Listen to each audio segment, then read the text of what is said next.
हाँ, सौतेला व्यवहार तो होता है। अभी तक कोयले की रॉयल्टी का जो 1,36,000 करोड़ है उस पर केंद्र सरकार अभी तक विचार नहीं की है। हम 1,36,000 करोड़ का बकाया है, लेकिन ब्रेकअप नहीं देंगे। ये बकाया तो बोलते हैं लेकिन ब्रेकअप नहीं बताते। सरकार ने कई बार कहा है साहब अपना ब्रेकअप दीजिए, और ये ब्रेकअप मुझे लगता है 90% इसका हिस्सा जो भी थोड़ा बहुत बचा हुआ होगा वो कांग्रेस के समय का है। उम्मीद करेंगे कि इस बजट में जो भी बकाया है उसके लिए भी कोई प्रावधान हो। देखिए, ये शायद अपने कांग्रेस के समय की बातें याद कर रहे होंगे। झरिया में वर्षों से वो कोयला कीमती संपदा जल रहा है, जिसे बुझाने की व्यवस्था होनी चाहिए। यूनियन बजट आने वाला है, 1 तारीख को क्या एक्सपेक्टेशन रहेगी झारखंड के लिए? पिछली बार भी आप लोगों ने सर्टेन पैकेजेस की डिमांड की थी, लेकिन आप लोग का आरोप रहा है हमेशा से कि सौतेला व्यवहार होता है।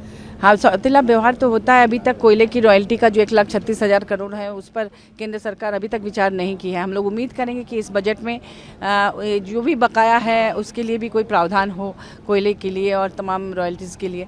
इसके अलावा मैंने कहा ना कि बहुत सारे आदिवासी मजदूर जो दूसरे राज्यों में जाते हैं, लेह लद्दाख जैसे इलाकों में जाके विपरीत परिस्थितियों में वो काम करते हैं, एक्सीडेंटल डेथ होती है, उन सब के लिए अलग से कोई पैकेज हो, इन पर भी बजट होना चाहिए।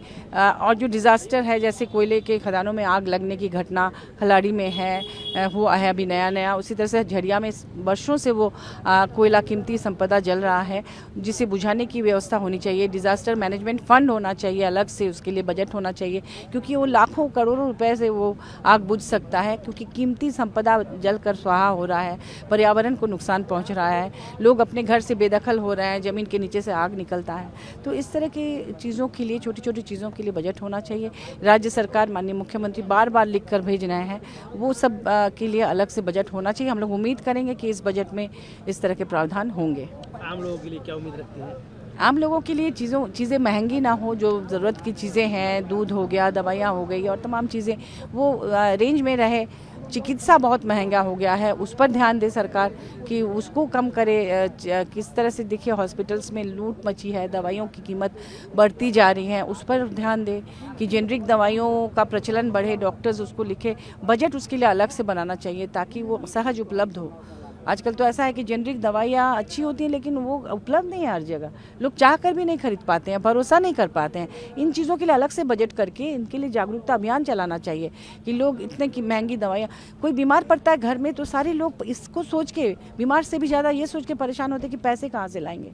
तो इन चीज़ों पर ध्यान देने की ज़रूरत है। साहित्यकार हैं तो इनडायरेक्टली या डायरेक्टली एजुकेशन से भी जुड़ी हुई है, एजुकेशन सेक्टर के लिए क्या कुछ खास उम्मीद रहेगी? एजुकेशन जो भी सेक्टर है उसके लिए झारखंड में और ज़्यादा से ज़्यादा इंजीनियरिंग कॉलेज, मेडिकल कॉलेज और इस तरह की चीज़ें खुलनी चाहिए। MBA यही करे, क्योंकि बहुत सारे बच्चे अपने माँ बाप को अकेले छोड़ के बाहर चले जाते हैं पढ़ाई के लिए, तो यहाँ पर उसकी सुविधा हो कि यहाँ पर उनको अच्छी शिक्षा मिले ताकि बाहर ना जाना पड़े। यूनियन बजट आने वाला है, क्या एक्सपेक्टेशन रहेगी झारखंड के लिए? हालांकि आपके जो अपोजिशन में है, यानी जो रूलिंग पार्टी है, रूलिंग अलायंस है यहाँ पर झारखंड में, वो तो लगातार कह रहा है कि जो हमारा ड्यू है वही दे दे, हम हमेशा पैकेज मांगते हैं। लेकिन जो जहाँ पर डबल इंजन की सरकार यानी बीजेपी की गवर्नमेंट है या इसके अलायंस की गवर्नमेंट है, वहाँ अच्छे पैकेजेस मिल जाते हैं, अच्छे स्कीम्स होते हैं। झारखंड को हमेशा निगलेक्ट किया जाता है। एक टर्म यूज़ करते हैं यहाँ के रूलिंग अलायंस, सौतेला व्यवहार। Your take on that? देखिए, ये शायद अपने कांग्रेस के समय की बातें याद कर रहे होंगे, जब भारतीय जनता पार्टी की चुनी हुई सरकारों को वो डिसमिस कर दिया करती थी छोटे बातों पर, जिसमें कोई अर्थ भी नहीं हुआ करता था। ये सौतेला व्यवहार होता था। और कांग्रेसियों का एक नारा था, आपको याद है ना, कि मंदिर वहीं बनाएंगे पर तिथि नहीं बताएंगे। मंदिर भी बन गया साहब, रामलला भी विराजमान हो गया, तिथि भी बता दी गई। और अब भी ये इसी तरीके का कह रहे हैं कि 1,36,000 करोड़ का बकाया है, लेकिन ब्रेकअप नहीं देंगे। बकाया तो बोलते हैं लेकिन ब्रेकअप नहीं बताते हैं। केंद्र सरकार ने कई बार कहा है साहब अपना ब्रेकअप दीजिए, और ये ब्रेकअप मुझे लगता है 90% इसका हिस्सा जो भी थोड़ा बहुत बचा हुआ होगा वो कांग्रेस के समय का है।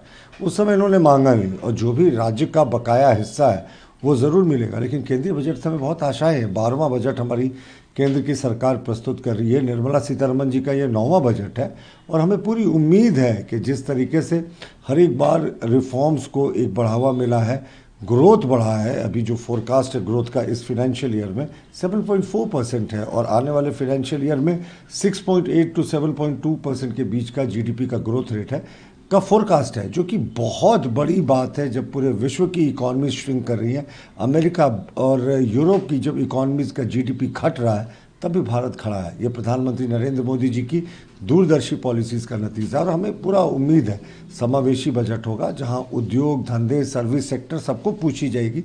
वहीं किसान, कामगार, मध्यम वर्ग और सारे सेक्टर्स को हम लोग लेकर चलना चाहेंगे और हमारा वेलफेयर स्टेट है। तो जो केंद्र सरकार की योजनाएं चल रही हैं वो तो चलती रहेंगी और जैसे केंद्र सरकार की योजनाओं का झारखंड को लाभांश मिलता है वो मिलता रहेगा। तो अधिकतर योजनाओं का लाभ झारखंड को मिलता है। झारखंड एक पिछड़ा राज्य है तो झारखंड तो हमारी प्रायोरिटी में शुरू से रहा है। प्रभातखबर.com, विश्वास वही, रफ्तार नहीं।